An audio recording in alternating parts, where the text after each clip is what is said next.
anak-anakku, selamat pagi. Assalamualaikum warahmatullahi wabarakatuh. Hari ini saya berharap kalian semuanya siap untuk belajar ya dan bertemu dengan guru-guru mapel kalian.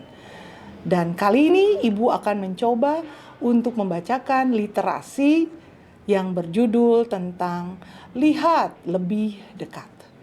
Ini adalah hasil karya dari Irawati Subrata dan Hutami Dwijayanti. Berikut ceritanya. Disimak ya. Oke. Hari sudah malam, tetapi Kirana belum mau tidur.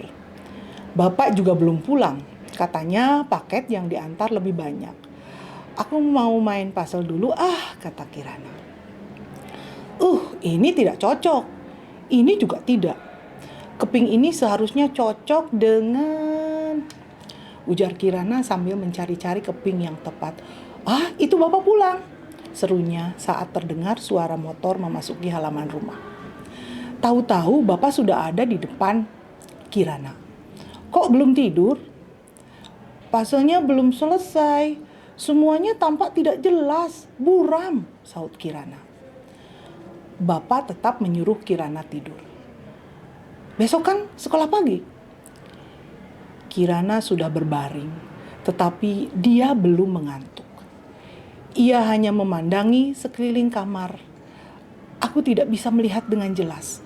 Semuanya buram, bisik Kirana.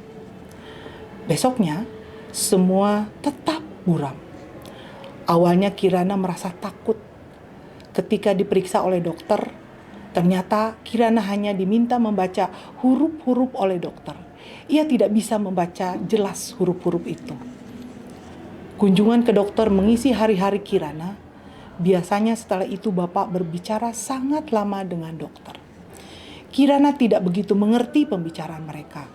Hadiah-hadiah yang diberikan dokter sebelum pulang lebih menarik perhatiannya.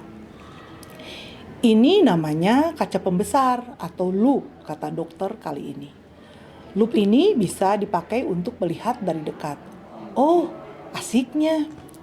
Dengan loop ini, Kirana bisa melihat dengan lebih jelas. Namun, loop tidak membantu saat berjalan. Sebentar-sebentar, Kirana menyenggol atau menabrak sesuatu. Ia menjadi tidak leluasa bergerak. Kirana harus selalu dibantu bapak, adik, bahkan ibunya. Di sekolah, Kirana tidak dapat melihat papan tulis dengan jelas. Kirana harus ditemani bapak atau ibu yang akan membacakan tulisan atau mencatat untuknya. Kalau tidak begitu, Kirana terpaksa belajar di rumah. Belajar sendirian tanpa teman-teman juga kurang seru. Teman-teman juga membantu Kirana.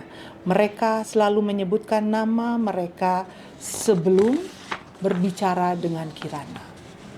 Kini Kirana dan teman-teman punya permainan baru. Mereka saling menebak nama dari suatu suara masing-masing. Bermain puzzle selalu membuat Kirana terhibur. Namun, kini bermain puzzle tidak mudah. Keping-keping ini berbeda lekukannya, ujar Kirana. Dia meraba lekukan tiap keping dengan ujung jarinya. Kirana tahu bahwa setiap keping berbeda, tetapi keping-keping mana yang cocok? Ibu membuatkan Kirana sebuah puzzle baru. Kata ibu, permainan ini bisa membantu Kirana melatih indera peraba. Ujung jari Kirana dapat merasakan perbedaan permukaan keping-kepingnya. Kirana senang saat ia bisa menemukan keping-keping yang cocok satu sama lain. Satu persatu keping puzzle disusun di atas papan sampai selesai. Kirana mau menunjukkannya kepada ibu. Ibu di mana? Tanya Kirana. Ibu di sini, seru ibu. Kirana menoleh ke arah suara ibu, lalu berjalan pelan-pelan. Ups, seru Kirana. Kirana hampir saja menabrak meja. Dia lalu menggeser kakinya dan kembali berjalan. Sampai akhirnya, ibu lihat, aku bisa. Kirana terpekik senang. Tak hanya menyelesaikan puzzle-nya, ia juga bisa menghampiri ibu. Kini Kirana lebih percaya diri untuk tidak ditemani di kelas. Hanya sesekali bapak atau ibu menunggu di depan kelas. Bu guru juga membantu Kirana untuk merekam semua pelajaran di kelas.